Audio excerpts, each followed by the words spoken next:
Yang saya muliakan Bante Gunasiri Tera, Wandami Bante. Yang saya hormati para Samanera, Sukihontu Samanera.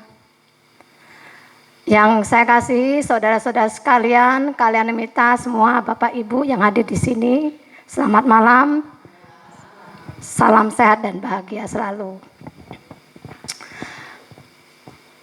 Kalau bicara sharing ya, meditasi Vipassana ini sebenarnya tidak ada habisnya. Banyak yang bisa diungkap. Apapun pertanyaannya itu bisa dijawab. Jujur saya asalnya tidak pernah tahu ajaran Buddha. Seperti apa itu saya tidak tahu. Tapi saya selalu melihat orang-orang sekitar yang biasanya beragama Buddha. Saya selalu melihat sisi positifnya, kenapa mereka bisa damai ya, kenapa bisa bermeditasi dan sebagainya gitu ya. Lalu karena ada kama jodoh yang baik, saya bisa bertemu dengan Bante Gunasiri.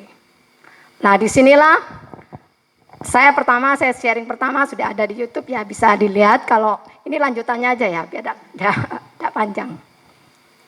Terus terang, dari pertama meditasi itu walaupun berat, sangat berat memang. Karena tidak terbiasa, satu hari full tidak tidur, tidak bersandar, tidak ada kursi lagi, tidak ada segala macam. Itu berat sekali badan gitu. Tapi saya yakin bahwa, oh ini meditasi, katanya Bante bisa kikis kilesa. Saya pikir kilesa itu apa ya? Oh kotoran batin. Oh ya saya tahu kotoran batin itu ini. Oh benar, ini yang saya cari saya gitu. Tapi ya saya meditasi lagi di rumah, walaupun jatuh bangun, saya tetap meditasi. Saya tidak pernah memikirkan meditasi saya tadi ini dapat apa ya? Meditasi saya ini apa ya gitu. Saya cukup belajar meditasi itu sesuai SOP aja. Jadi setelah selesai ya saya sudah tidak bicara ini, bicara itu dan sebagainya. Tapi yang saya bisa rasakan, saya bisa dari sekejap itu saja saya bisa mengerti inti dari ajaran Sang Buddha. Inti ajaran Sang Buddha itu hanya jalani satu jalan mulia berunsur 8. Yaitu supaya kita bisa mendapatkan bahagia damai dari dalam. Semua yang kita lihat dalam kehidupan kita, masalah apapun itu sumbernya dari pikiran. Pikiran itu kotoran batin. Awalnya saya tidak mengerti loh. Bante itu jelaskan kesadaran, pikiran dan sebagainya. Saya tidak mengerti. Tapi saya tidak mencari. Ya saya tetap meditasi aja. Tapi di kegiatan hari-hari saya bisa merasakan itu ternyata. Oh ini yang dimaksud Bante, kesadaran ini, pikiran ini. Lalu saya bisa juga merasakan, oh iya ternyata sumber penyakit kita, fisik kita itu adalah kotoran batin. Makanya saya sangat walaupun saya jatuh bangun tetap saya meditasi Vipassana.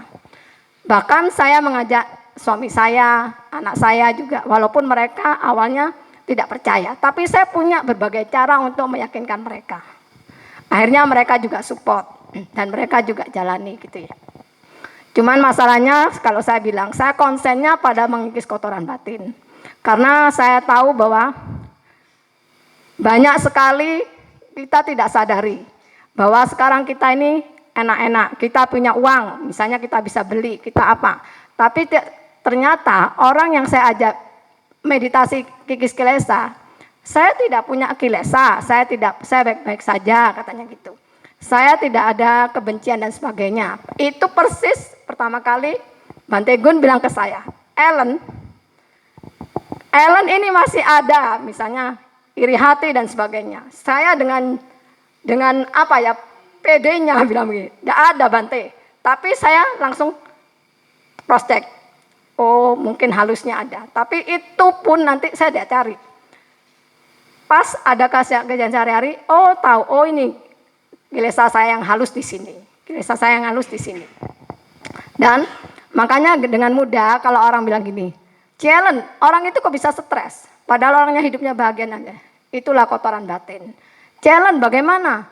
Orang itu kok bisa gini, iya, janganlah kita menghakimi orang. Kalau kita dulu kan cuma gini, oh ya itu orang itu nakal, jahat, apa dan sebagainya ya. Oh itu patut kita kasih apa? Kita kasih hukuman yang setimpal. Orang tuh marah ya kita harus balas marah karena kita tidak marah. Tapi ternyata dengan meditasi ini tanpa kita berpikir, karena kita akan meningkatkan kesadaran. Selama kita pikir, kalau kita berpikir, kita bicara ini baik, orang lain bilang jelek, pasti kita ngotot ini baik, orang lain jelek. Akhirnya bertengkar. Tapi kalau kita belajar meditasi dengan kesadaran, ya sudahlah. Kita tahu orang ini belum paham, ya sudah. Tapi lama-lama pasti akan paham gitu. Jadi makanya kalau ada kebencian orang itu, kita jangan benci orang, jangan menghakimi orang.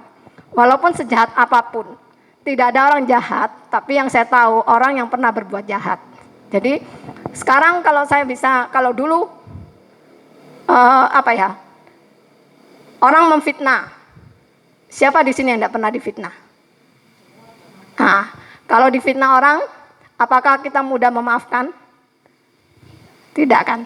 Kalau misalnya orang bilang kita, oh enggak, kamu tidak boleh balas sama orang itu, biarkan orang itu fitnah kamu, itu sendiri. Apakah kamu bisa? Mungkin kamu bisa juga. Oh ya, ya katanya Sang Buddha, katanya ini, oh enggak boleh gitu ya. Tapi apa yang terjadi? Ya saya memaafkan.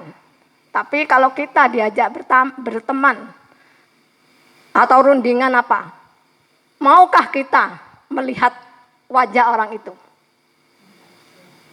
Ya pasti itu, karena apa? Gejolak batin masih ada. Walaupun orang bisa jaim, memang orang kita bisa lihat semua ya. Kalau masih punya kotoran batin dan tidak mengikis, itu bisa jaim dan sebagainya. Berbuat baik di depan orang. Tetapi itu akan terbukti dan itu bisa diuji sendiri. Kita punya gejolak batin apa enggak? Ada kebencian apa enggak sama orang itu? Kalau kita bisa masih ada gejolak, itu berarti ada kotoran batin yang halus. Dan memang kotoran batin ini kita banyak ya. Jangan dilihat yang kasar. Yang kasar itu bisa lihat. Yang kasar bisa dilihat, itu pun tidak bisa terlihat oleh kita. Tapi kita bisa melihat orang lain. Tapi kalau halus apalagi, kita nggak bisa. Makanya hati-hati, banyak orang berbicara janganlah menunjuk.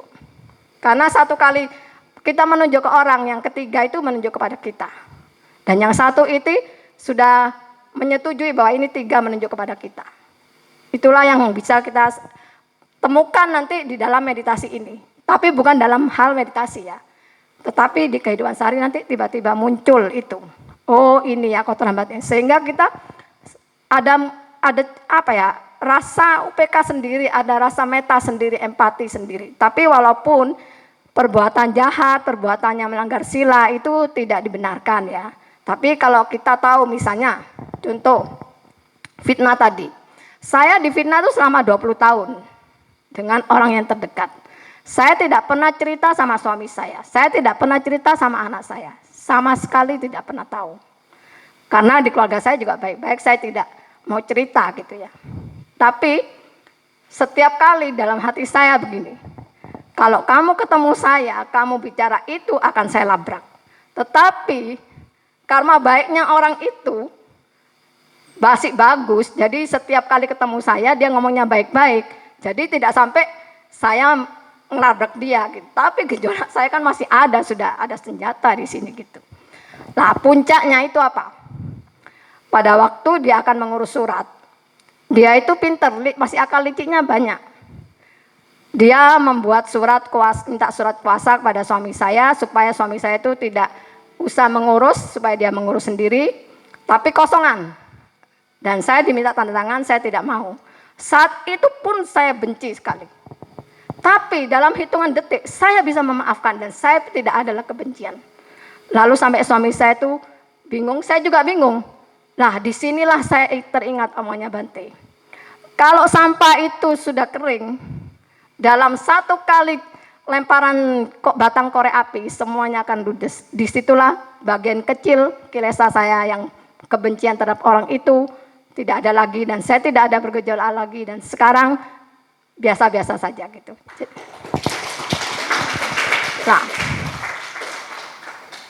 ini kilesa yang masalah fitnah tadi ya, selama 20 tahun, sampai kan suami saya, anak saya itu mengetahui, kenapa kamu kok bisa begitu kuat gitu. Saya juga tidak tahu juga, ya sudah itu selesai ya. Sekarang saya bisa merasakan bahwa saya dulu, kalau ada petir, apalagi tengah malam, pagi-pagi ataupun mau kok malam sudah, walaupun enak-enak tidur, saya itu selalu terbangun kaget dan ketakutan.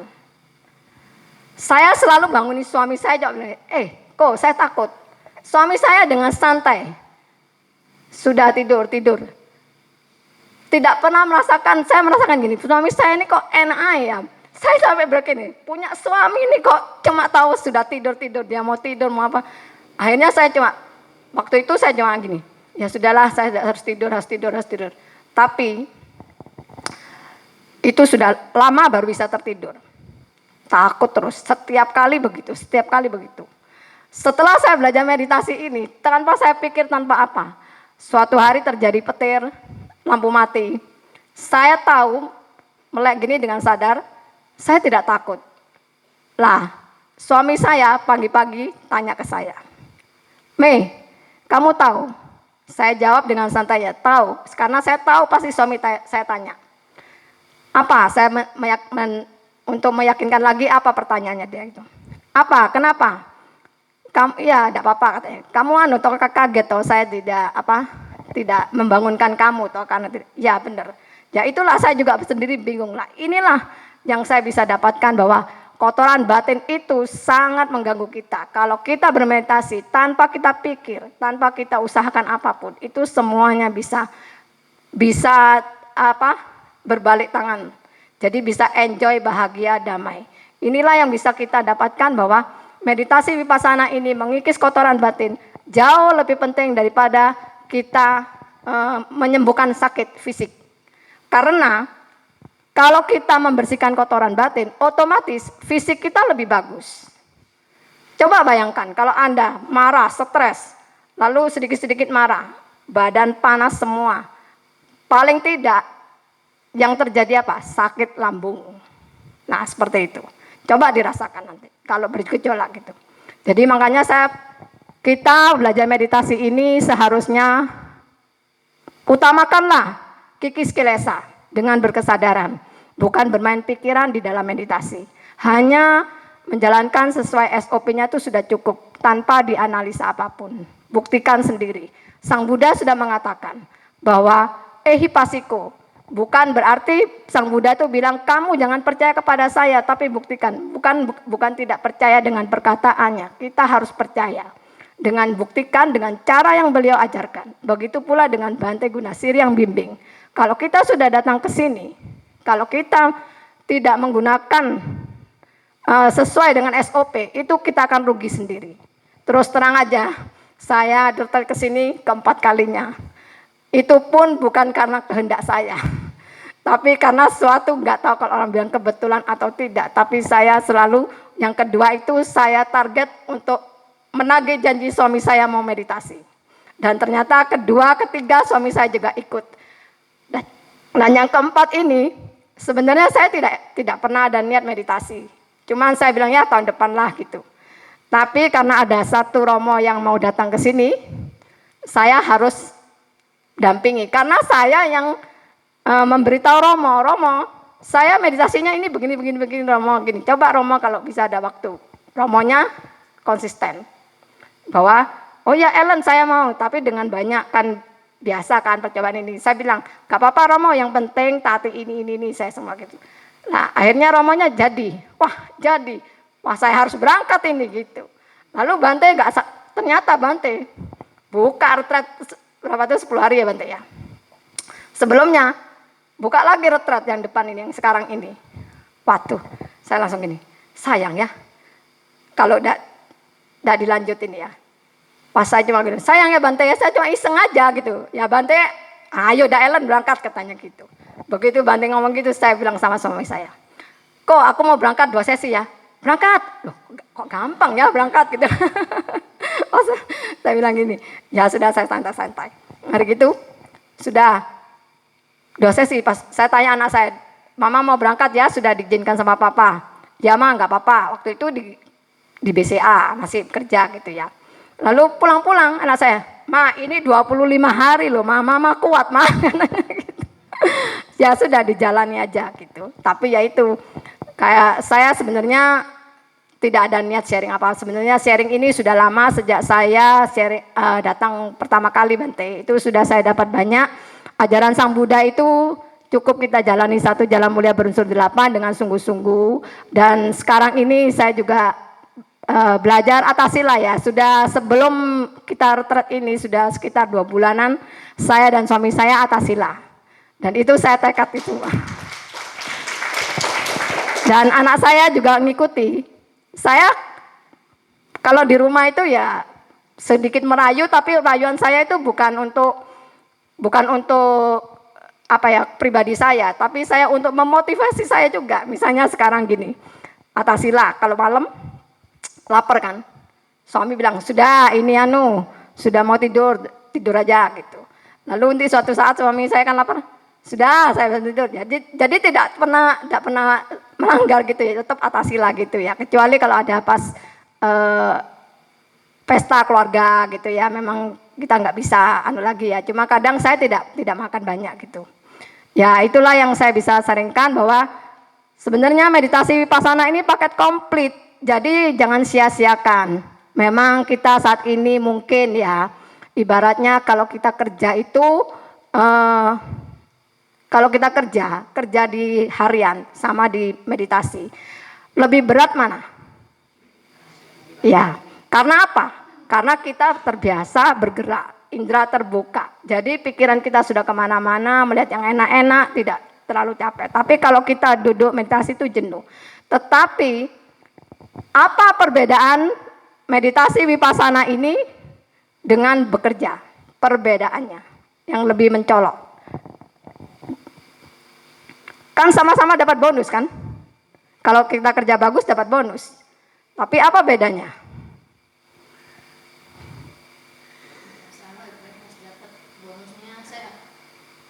Ya, apalagi?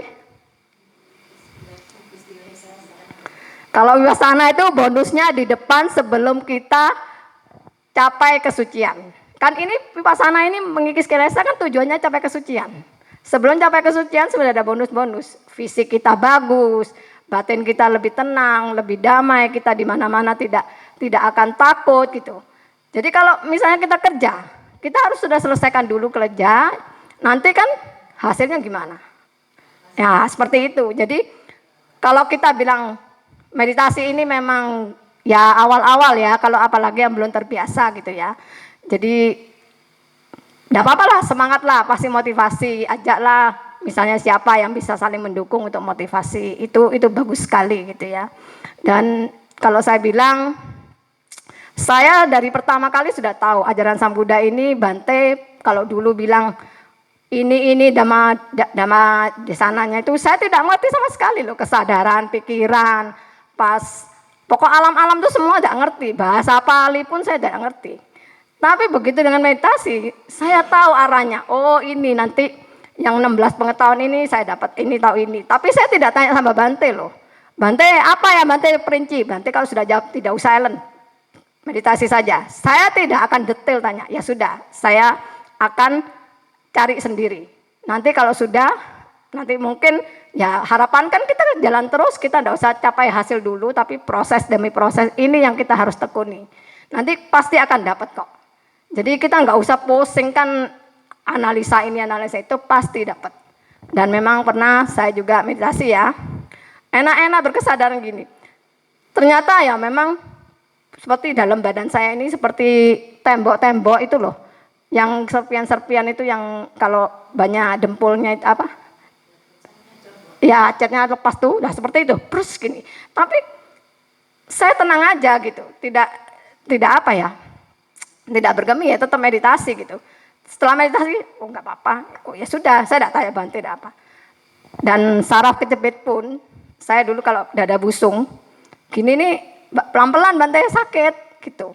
Tapi ada satu kali Bante, begitu dada busung kan sudah enak-enak, sudah meditasi gitu ya. Dada busung langsung pluk gitu. Langsung sampai sini. Dan sini sudah langsung tidak kaku lagi, sini juga tidak. Langsung itu saraf kejepit itu. Padahal saya tuh dulu pernah ngomong, "Dok, kepala saya ini miring. Coba dok diperiksa ini ada apanya, kok kaku." Di MRI nggak ada. Saya tusuk jarum juga, nggak miring. Saya pijet, nggak miring katanya gitu. Tapi di meditasi bisa breksek gitu tahu. Dan ya, pokoknya intinya di meditasi ini kita harus punya seperti kita berkendaraan ya. Harus ada STNKB. S itu semangat serius, ya, sangat semangat serius. T-nya itu tekun, taat, taat dengan aturan yang ada, taat dengan gurunya, ya. STN, niat, ada nekat juga, ya. Niat, STNKB, KB itu konsisten. Jadi kita harus ada kelembutan juga. Dan B-nya berkesinambungan. Itu yang harus kita pegang. Bahwa kita kalau tanpa ada STNK kita tidak bisa, itu kalah sudah. Nanti pasti akan ditilang terus itu. Ya, ya kira-kira itu saja yang bisa saya sampaikan. Semoga semuanya bisa bersemangat dan memotivasi diri sendiri supaya ini kita ingat ya, siapapun bisa stres, depresi. Ingat, kalau kita tidak mau mengikis kilesa dari sekarang, itu aja. Yang saya bukan menakut-nakuti, tapi kalau nanti sekarang gini banyak sekali orang-orang itu challenge itu orangnya stres, tolong diajari meditasi. Saya jawab tidak, saya tidak mau ngajari. Lo challenge tidak punya meta, siapa bilang yang tidak punya meta?